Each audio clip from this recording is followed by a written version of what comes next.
Welcome to Olympiad. We all know the formula for area of a circle. But why does this formula works? Let's see a beautiful visual proof. Start with a circle of radius r. Now we are going to calculate the area of this circle. Now imagine cutting the circle into equal slices like the slice of a pizza. At first, with only few slices, it doesn't look like much.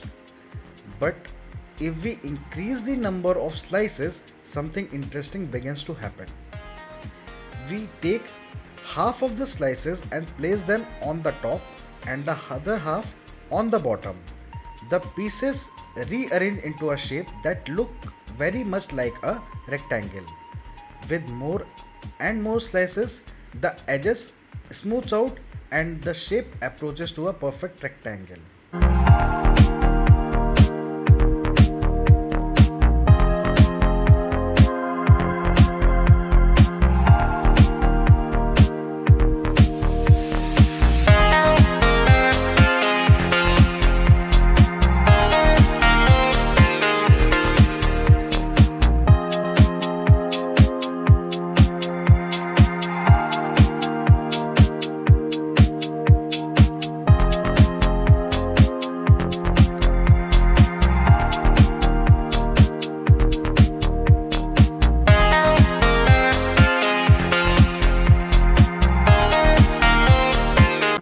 Now look very carefully.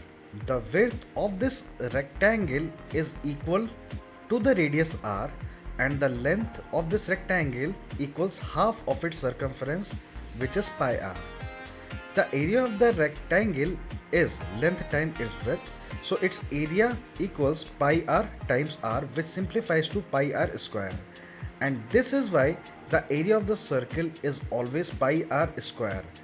A simple yet a elegant proof built from symmetry and geometry. If you enjoyed this visual proof, make sure to like, share, and subscribe for more math explained visually.